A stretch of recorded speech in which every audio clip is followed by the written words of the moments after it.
수만 년에 이르는 시간을 거쳐 인류는 자연과의 조화 속에서 조용히 살아왔다. 그들은 걸음을 옮기며 빗물의 흔적을 따라가고 짐승 무리의 이동 리듬에 순응했다. 대지 위에 남겨진 것은 하룻밤 모닥불의 재와 젖은 진흙 위에서 점차 사라지는 발자국뿐이요. 그것은 마치 한순간의 숨결처럼 더섭는 흔적이었다. 신체적으로 그들은 우리와 전혀 다르지 않았다. 언어, 감정, 사고, 능력, 스그 모든 것을 충분히 갖추고 있었다. 그러나 역사 대부분의 시간 동안 그들은 벽을 세우지 않았고 권력에 굴복하지도 않았으며 정복을 위한 전쟁에 몸을 던지지도 않았다. 그러던 중 지질학적 시간 척도로 보면 한순간이라 할 수 있는 변화가 찾아왔다. 인류는 이 행성에서 존재하는 방식을 바꾸기 시작한 것이다. 그들은 이동을 멈추고 자연을 둘러싸고 자연의 부드러운 구조는 점차 농지와 도시와 같은 단단한 형태로 대체되어 갔다. 수렵 채집 생활에서 정주 사회로의 전환은 인류 생물학적 역사에서 가장 심오한 변화 중 하나였다.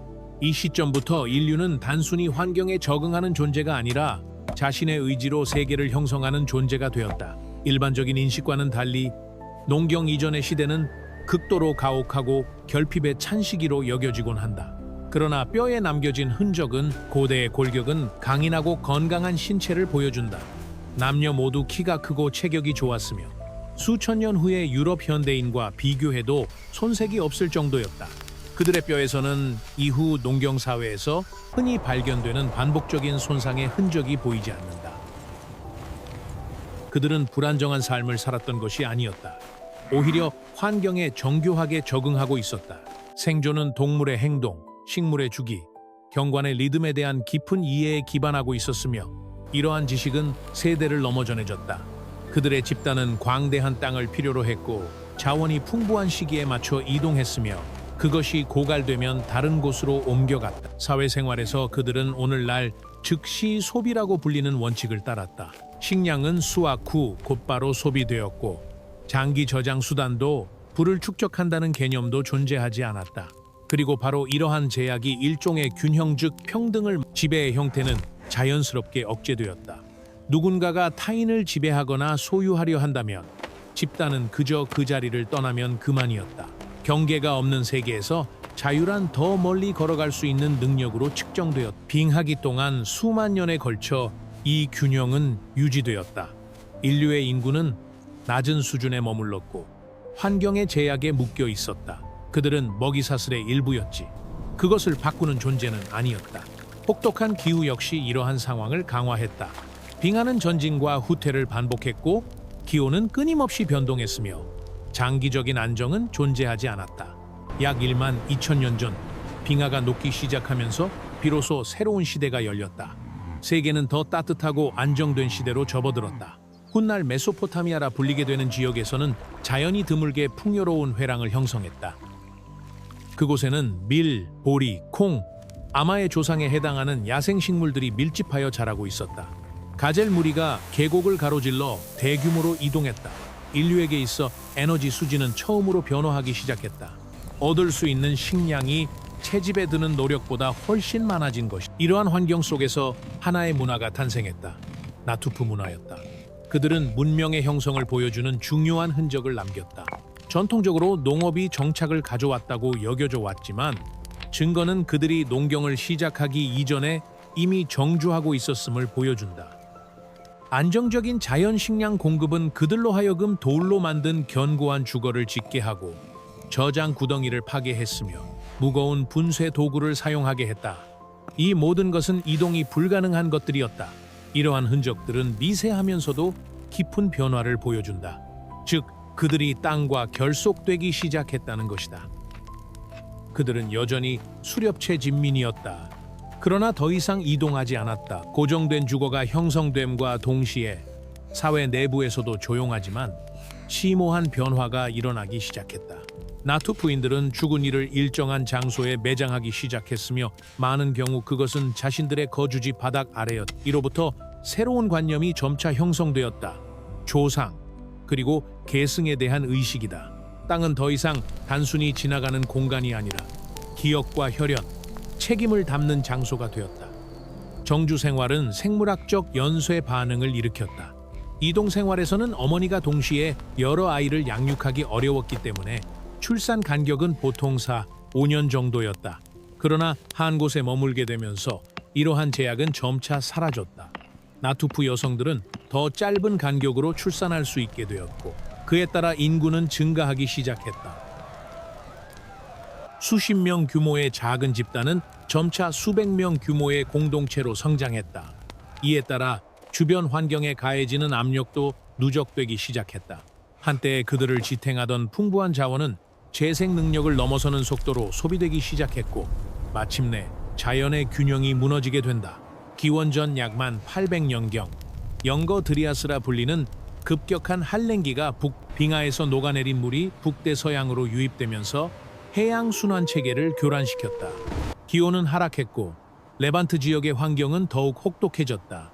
숲은 드물어지고 초원은 축소되었으며 한때 안정적이었던 생태계의 주기는 흔들리기 시작했다. 나투프인들에게 이것은 전례 없는 시련이었다. 그들의 정주를 가능하게 했던 풍요로움은 점차 사라져갔다. 그들 앞에는 두 가지 선택지가 있었다.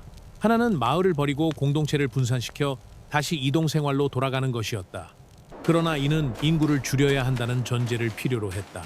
환경이 더 이상 수렵 채집만으로 모든 사람을 부양할 여유를 갖지 못했기 때문이다.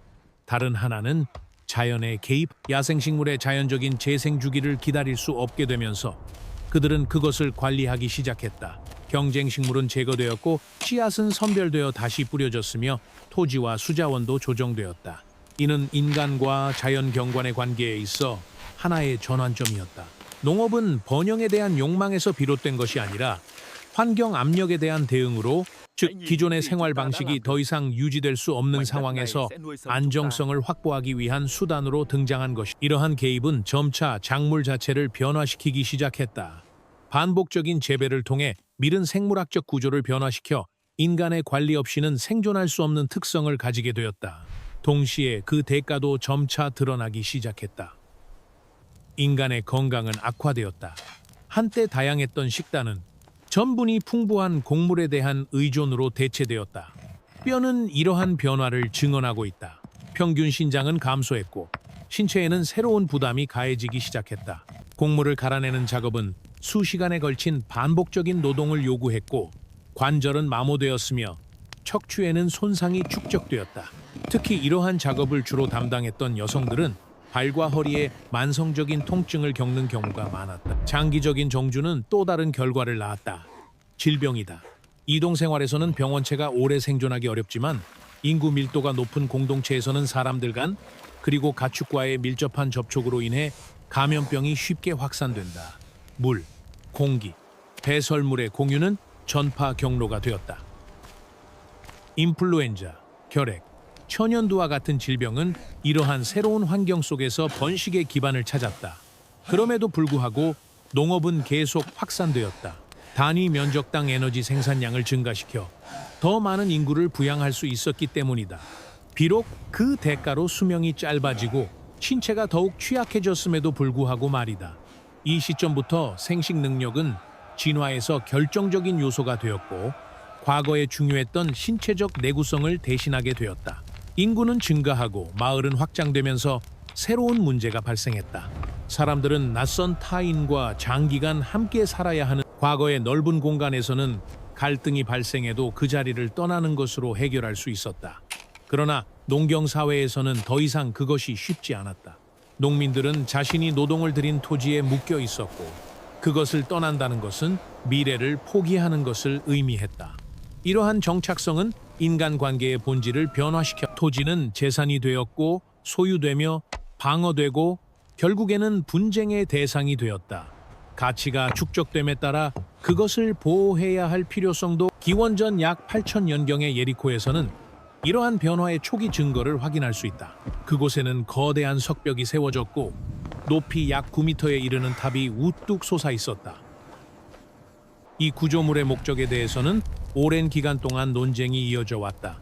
홍수 조절, 의례적 용도, 혹은 공동체의 상징 등 다양한 해석이 제시되어 왔다. 그러나 현재로서는 보다 현실적인 이유, 즉 저장된 식량을 보호하기 위한 것이었다는 견해가 유력하다. 식량이 저장 가능해지면 그것은 동시에 약탈의 대상이 되기도 한다. 가득 찬 곡물 창고는 안전의 상징인 동시에 취약성의 상징이기도 하다. 따라서 농업은 단순히 불을 창출했을 뿐만 아니라 공격의 대상 또한 만들어낸 것이다. 이동을 통한 회피는 약탈로 대체되었고 방어는 필수적인 요구가 되었다. 이 시점부터 폭력은 더 이상 분산된 형태가 아니라 영토, 저장고, 그리고 지배권을 중심으로 집약되기 시작한다. 이러한 구조는 암묵적인 합의만으로는 유지될 수 없다. 이를 위해서는 조직이 필요했다. 계획을 수립하는 자, 노동을 조정하는 자가 등장한다. 그리고 마침내 사회의 균형은 서서히 유목적 생활에서의 평등한 질서는 점차 후퇴하고 보다 명확한 계층 구조로 대체되었다. 일부 사람들은 자원의 관리, 생산의 조직, 방어의 통제를 통해 영향력을 장악하게 된다. 이러한 변화의 흔적은 고고학에서도 확인된다. 많은 무덤은 여전히 소박하지만 일부 무덤은 정교하게 꾸며지고 먼 지역에서 가져온 부장품이 함께 묻혀 있다. 아나톨리아산 흑요석, 시나이 반도의 터키석, 혹은 지중해 조개 껍데기 등이 그것이다. 사회적 지위는 처음으로 사후의 안식처에도 새겨지게 되었다. 잉여와 부족, 지배와 의존 사이의 격차는 점차 확대되었다. 불평등은 더 이상 일시적인 상태가 아니라 구조로서 정착해갔다. 수천 년에 걸쳐 신석기 시대의 실험은 온화하고 완만한 구릉지대에서 지속되었다. 그곳에서는 기후가 안정적이었고 농업 역시 많은 그러나 기원전 5천년경 인구 증가에 따라 사람들은 이러한 지역을 벗어나기 시작했다. 그들은 티그리스강과 유프라테스강 사이에 광대한 평원으로 이동했다.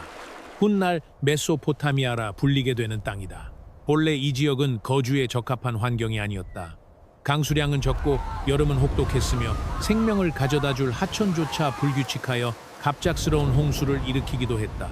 경관은 가뭄과 범람 사이에서 끊임없이 흔들리고 있었다. 그러나 그 가혹함 이면에는 드문 잠재력이 숨어 있었다. 바로 수천 년에 걸쳐 퇴적된 두껍고 비옥한 충족. 정착민들은 결정적인 선택을 내렸다. 그들은 강수에 대한 의존을 버리고 물을 통제하는 관계 시스템으로 전환한 것이다.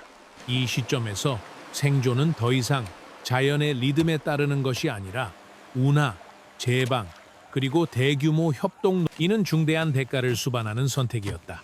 높은 생산성을 얻기 위해서는 끊임없는 유지 작업을 감수해야 했다.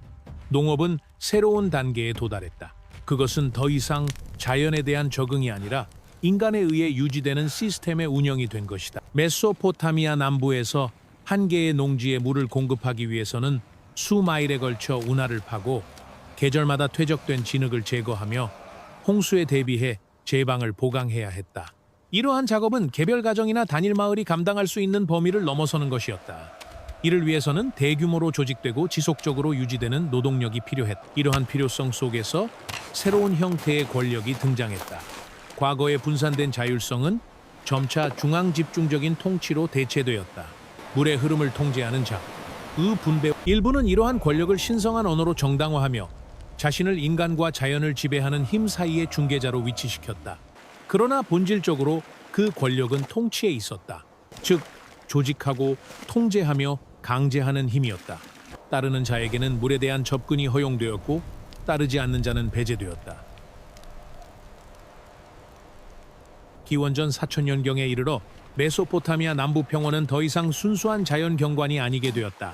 그것은 인공적인 환경으로 변모했다.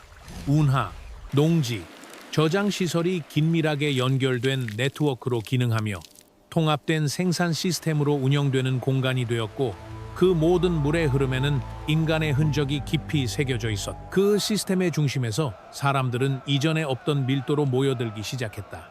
본래는 단순한 농업 관리에 불과했던 것이 점차 조용히, 그러나 훨씬 더 지속적인 구조로 변화해갔다. 도시는 마치 역사 속에 새로운 퇴적층처럼 형성되었다. 기원전 3800년경이 되자 마을은 더 이상 주요한 정주 형태가 아니었고 도시가 등장하게 된다. 그 중에서도 우루크는 전혀 새로운 존재 방식의 뚜렷한 표현이었다. 전성기에는 약 1.8제곱킬로미터의 성벽 안에 4만에서 5만 명이 거주했다. 수십 명 규모의 소집단 속에서 진화해 온 인류에게 이것은 극적인 변화였다. 마을에서는 인간관계가 상호 인식에 의해 유지되었지만 우르크에서는 그러한 질서가 붕괴되었다. 사람들은 매일 수많은 낯선 얼굴들 속에 그 결과 사회적 유대는 더 이상 개인적 관계에 의존할 수 없게 되었고 보이지 않는 제도를 필요로 하게 되었다. 도시는 강력한 인력을 지닌 존재가 되어 먼 지역으로부터 자원을 끌어들였다. 자그로스 산맥의 목재, 오만의 구리, 아프가니스탄의 라피스라줄리 등이 그것이다. 이렇게 각 지역은 점차 하나의 경제권으로 통합되어 갔다. 도시의 중심에는 신전 복합체가 자리하고 있었으며 그것은 신성한 장소인 동시에 경제의 핵심이었다. 토지, 운하, 가축이 관리되었고 사람들은 점차 제도적으로 통제된 영역에 의존하여 식량과 안전을 확보하게 되었다. 이러한 변화는 겉보기에는 단순한 유물에서도 드러난다. 이른바 베벨드림 보울이라 불리는 대량 생산된 토기이다. 이러한 그릇은 메소포타미아 전역에서 수백만 점이 발견되었다. 그것들은 조잡하고 균일했으며 아름다움보다는 생산 속도가 중시되었다. 각각의 그릇은 일정량의 배급 식량을 의미했으며 노동자들에게 분배되는 식량의 단위였다. 이러한 균질성은 가정 생활을 위한 것이 아니라 측정과 관리를 위해 설계된 시스템을 반영한다. 대다수의 주민들은 더 이상 스스로 식량을 생산하지 않았다. 그들은 제도가 관리하는 사업, 예운하, 성벽, 농지구에서 노동하고 그 식량은 보상이 되었고 노동은 점차 추상적인 개념으로 변했다. 독립적인 생산자는 의존적인 노동자로 대체되었다. 성벽은 안전을 제공했지만 동시에 사람들을 그 시스템 안에 가두는 역할도 했다. 그곳을 떠난다는 것은 생존 수단을 포기하는 것을 의미했다. 규모가 확대되면서 인간의 기억만으로는 관리가 불가능해졌다. 이에 새로운 도구가 등장한다. 문자이다. 우루크의 가장 오래된 점토파는 신화를 기록한 것이 아니라 기록 그 자체였다. 물자의 목록, 세금, 임금 모든 것이 기호화되어 있었다. 이 시대의 문자란 문학이 아니라 회계였다. 이 혁신은 권력 구조를 변화시켰다. 정보는 집중되었고 그에 대한 접근이 곧 힘의 원천이 되었다. 읽고 쓸 수 있는 사람들요. 서기관 계층녀는 민중과 통치체계 사이를 중재하는 존재가 되었다. 기록을 통해 생산과 노동은 수치화되고 관리되었다. 의무는 더 이상 기억에 의존하는 것이 아니라 점토판에 새겨지는 것이 되었다. 이로써 도시는 개인의 한계를 넘어서는 기억을 갖게 되었고 동시에 새로운 형태의 통제가 탄생했다. 기원전 2500년경이 되자 제사장 계층의 권력은 약화되고 새로운 세력이 등장한다. 아유루갈, 즉 왕이다. 메소포타미아의 도시들이 확장되면서 서로 충돌하기 시작했다. 토지와 물을 둘러싼 갈등은 조직화된 전쟁으로 발전. 과거의 산발적인 충돌은 상비군으로 대체되었다. 전쟁은 더 이상 일시적인 사건이 아니라 제도가 되었다. 권력은 폭력의 독점으로 집중되었다. 왕은 가혹한 거래를 제시했다. 보호를 제공하는 대신 복종과 노동, 그리고 세금을 요구한 안보는 정치의 도구가 되었다. 군사화는 포로의 의미도 변화시켰다. 유목생활에서는 그들이 부담이었지만 도시에서는 노동력이 되었다. 포로들은 죽임을 당하는 대신 성벽을 쌓고 운하를 파는데 강제 동원되어 자신들을 정복한 이들을 위해 봉사하게 되었다. 수메르 문자에서 노예를 의미하는 기호는 인간과 이방인을 결합한 형태로 정복이 언어에 직접 새겨져 있음을 보여준다. 문명의 기반은 협력뿐만 아니라 강제에도 의존하고 그러나 메소포타미아의 모델만이 유일한 길은 아니었다. 나일강 유역에서는 다른 환경이 다른 형태의 권력을 만들어냈다. 사막에 둘러싸이고 규칙적인 범람에 의해 유지된 고대 이집트는 갈등보다 안정성을 기반으로 발전했다. 이곳에서는 정치 권력과 종교가 결합되어 있었다. 파라오는 단순한 왕이 아니라 신의 화신이었으며 혼돈과 균형 사이의 우주 질서인 마하트를 유지하는 존재였다. 더 동쪽 인더스강 유역에서는 또 다른 역설이 나타난다. 모헨조다로와 같은 도시는 표준화된 벽돌, 계획된 도로, 정교한 배수 시스템을 그러나 그곳에는 집중된 권력의 전형적인 징후가 결여되어 있다. 명확한 궁전도, 왕의 무덤도, 상비군의 증거도 존재하지 않는 그곳에는 또 다른 형태의 조직이 존재했을 가능성이 있다. 그 원력을 과시하지 않으면서도 유지되는 질서. 이 경우 권력은 보다 미묘한 방식으로 분배되었을 가능성이 있다. 상인 계층, 종교 의례, 혹은 현대의 우리에게는 완전히 재구성하기 어려운 사회 규범을 통해서 말이다. 해독된 문자 체계가 존재하지 않기 때문에 그들의 통치 방식은 여전히 시간의 침묵 속에 묻혀 있다. 아마도 그것은 왕이라는 명확한 상징을 필요로 하지 않는 복잡한 문명이었을 것이다. 한편 다른 지역 왕허 유역과 아메리카 대륙에서도 독립적인 문명의 중심이 점차 형성되어 갔다. 각 지역은 고유한 식량 자원을 재배화했다. 기장, 벼, 옥수수, 감자류 등이 그것이다.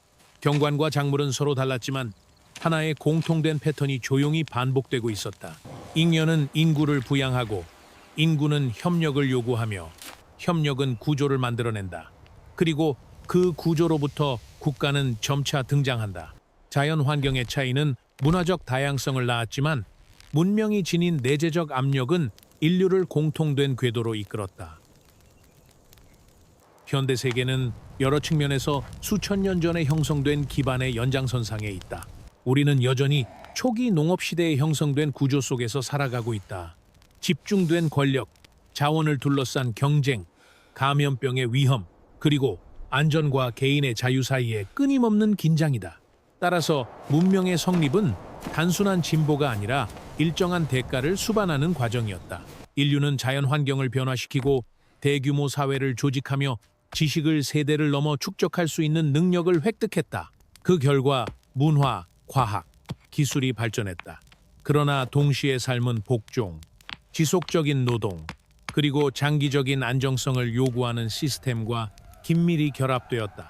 수렵 채집 시대에 개방된 세계는 점차 닫혀갔고 더 복잡하고 더 높은 인구 밀도를 지니며 더 효율적이고 창조적인 동시에 더 많은 제약에 묶인 세계로 이행했다. 문명은 자연을 단순히 대체한 것이 아니라 그것을 포괄하고 재구성. 기원전 2300년경이 되자 독립적인 도시국가의 시대는 점차 쇠퇴하기 시작한다. 도시들이 확장되면서 영토를 둘러싼 갈등은 격화되었고 이미 집중되어 있던 권력은 더욱 확대되었다. 한 사람이 하나의 도시를 통치할 수 있다면 다음으로 제기되는 질문은 몇 개의 도시를 지배할 수 있는가였다. 아카드에서는 그 한계를 돌파하는 인물이 등장한다. 정복과 통치, 그리고 군사력을 통해 그는 평원의 여러 지역을 하나의 정치 체제로 통합했다. 이렇게 해서 새로운 형태가 탄생한다. 더 이상 도시국가가 아니라 제국이다. 그의 이름은 사르곤. 그리고 이 순간부터 역사는 새로운 장으로 나아간다.